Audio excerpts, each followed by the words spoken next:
How do you know that a ship is sinking? Well, when it starts taking water, yes, but also when the crew jumps overboard. And that's China in a nutshell for you. In the last few decades, it was a shiny new cruise liner. Everyone wanted a place on board. But now this vessel is sinking, so the race is on to abandon the ship. Look at the latest headline from Beijing.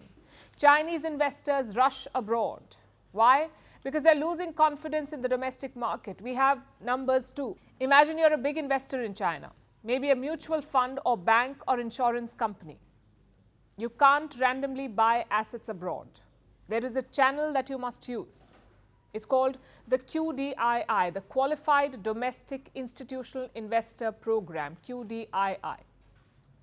All offshore investments are channeled through this. And the sales of these funds are up. By how much?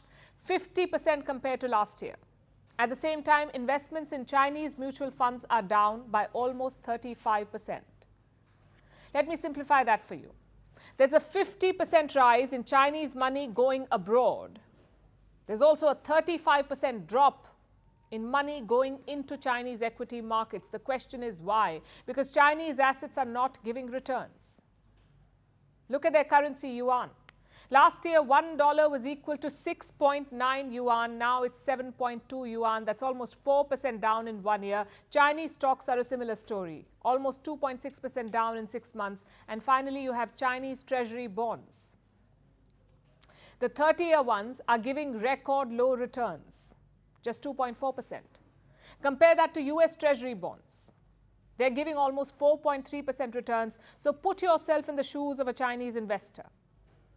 Would you be happy with these numbers, with these returns? Chances are no. Listen to one such investor based in Shanghai, I'm quoting, "We feel a pressing need from our wealthy clients to diversify asset allocation. After 20 years of high growth and high returns, the Chinese economy faces a slowdown in the foreseeable future."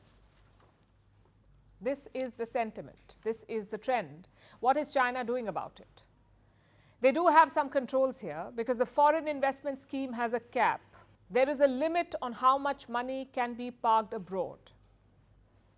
Right now, it's $166 billion, but investors are quite close to hitting that cap. So it's a very hot market right now. On one hand, a race to invest abroad. On the other, China's investment quotas.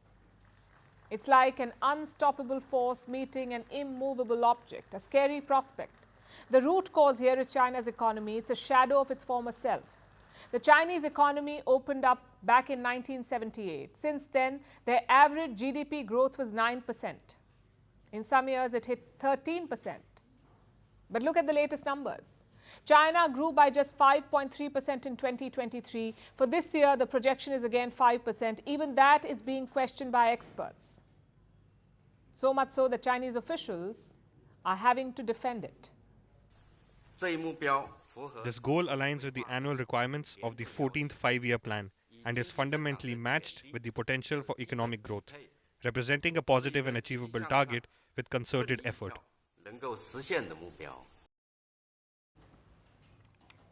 He says it's achievable. So did China's Prime Minister this week, in fact.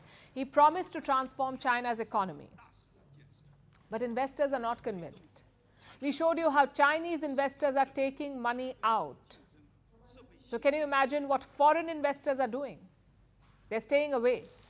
Last year, China's foreign investments hit a 30-year low. They got just $33 billion in FDI. Compare that to other Asian economies. India got $33 billion in just 6 months. Vietnam attracted almost $37 billion. So the investors have made their choice. They clearly think that China is not the best bet. What can Xi Jinping do about it? Many would say he is the problem. Xi inherited a robust Chinese economy. He was elected president in 2013. Back then, China was growing at almost 8%.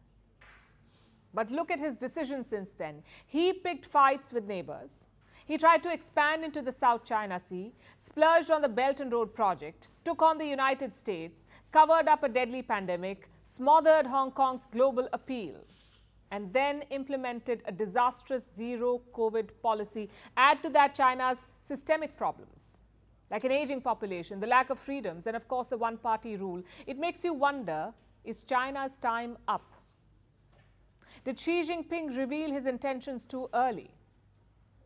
The economic data suggests, yes, he did.